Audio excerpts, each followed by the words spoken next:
It's time for another blistering report from the front lines of the cultural war for a constitutional America. And now, here's your host, Charles Benninghoff.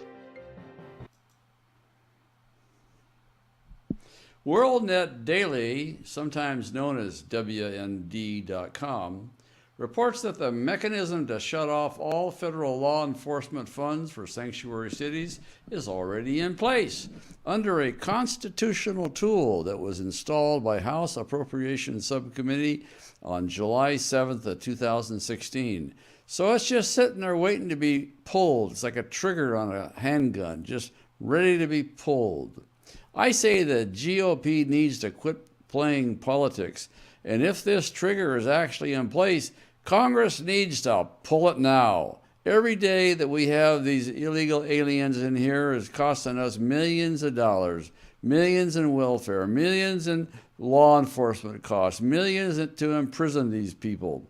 I hope that when you hear today's message, you'll join me in calling on Congress to do the right thing for America and defund sanctuary cities immediately.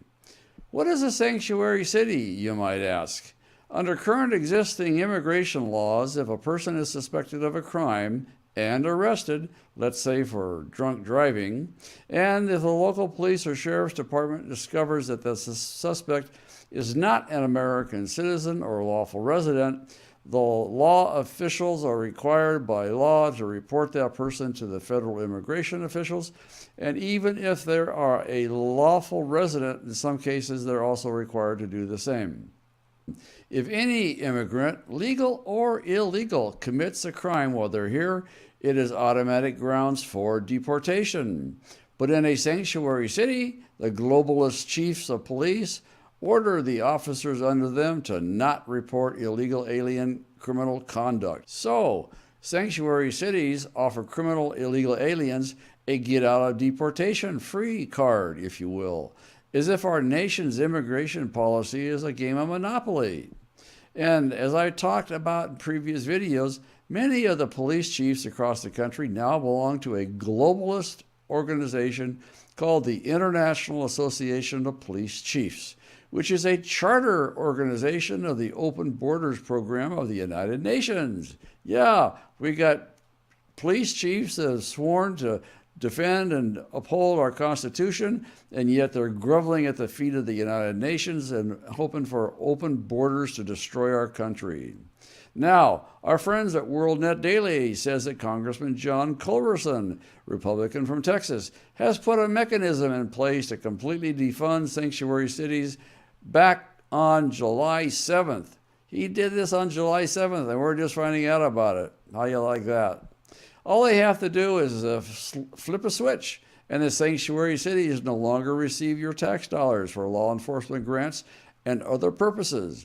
The sanctuary cities will lose millions, if not billions in total, unless they reverse this illegal policy of shielding illegal aliens, and in particular, illegal alien criminals.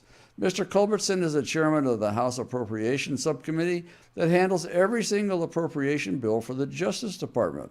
Let him loose, Loretta Lynch, and FBI Director James Comey, and all the other federal law enforcement agencies don't receive a single dime of taxpayer money unless it originates in his subcommittee. Here's what Representative Culberson said, and I quote, "I have quietly installed an off switch that the Department of Justice and Attorney General Loretta Lynch, at my request, changed official DOJ policy on July 7th and notified every state and city in the country that unless you comply 100% of the time with federal requests to deport criminal illegal aliens in your jails or prisons, you will lose all your federal law enforcement money." Culberson says it's done. The policy's in place, and now they're just waiting to flip the switch. What are they waiting for? We got these people here hurting our American citizens, taking our jobs, taking our tax money and welfare, costing us huge money to incarcerate them and feed them. Well, this tactic worked previously against the Obama administration, by the way. When we mounted a massive opposition in 2015 to stop Obama's executive order to ban common AR-15 ammunition, Culberson told the Bureau of Alcohol, Tobacco, and Firearms that it was going to have a Very bad budget year unless they back down. Well, we won that time because they did back down. But now here we are. The same tactic can work to defund sanctuary cities immediately and completely, including the entire state of California, and make all these libtards on the West Coast just eat it. And I ask a question. Why are we waiting? What are we waiting for? Flip the switch. Put America first for once and do it right now, using the power of the purse as it was assigned to Congress to do so. Not to Obama, not to the Justice Department, and certainly not to local globalist police chiefs. One American dies at the hands of an illegal alien every 3 days. How many more Americans have to be killed like Kate Steinle, a woman who was killed right in front of her father's eyes, gunned down on a San Francisco pier by an illegal alien? This illegal alien had been deported 5 previous times. Congress hasn't gotten it yet. How many more Kate Steinles have got to be killed?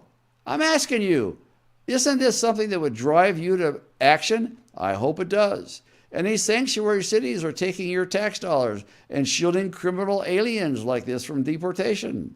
You just watch the flood toward the border if we pull the plug on these sanctuary cities. The money's cut off. These people who are here illegally will flee the ship of the United States like rats fleeing a sinking ship. Well, the way that's going to happen with America, when these rats are fleeing the ship, our ship will rise higher and higher. Believe me, if they face the prospect of real consequences, like losing millions of federal law enforcement dollars, those sanctuary city policies will be reversed immediately, and the self-deportations will start happening even faster. Their hand is out begging for your money, but they don't want to use the money to protect your family from criminal aliens. I think they're putting it all in their pocket. But we can do it today. Congress can flip this switch right now, and I believe if enough of us speak out, that's exactly what's going to happen. So go to our action page today. Bob Mallory will tell you how to get there in just a few minutes. When you're there, tell Congress to uphold the law right now. Shut off all federal law enforcement grants for sanctuary cities. We have instructions for you on the next screen describing how you can get involved. Just speak out immediately. It's easy to do. It's simple to do. It's your good work for the day. This is Charles Benninghoff signing off and wishing you freedom, fulfillment, and God's many blessings. Tell Congress to pull the plug on federal taxpayer money for sanctuary cities, and to do it right now. If you're on our action page on our website, use the form next to the video screen to select a program. If you're watching this on YouTube or Facebook, click the icon appearing now to find a link to our action page, or check the video's description to find the link. Speak out today.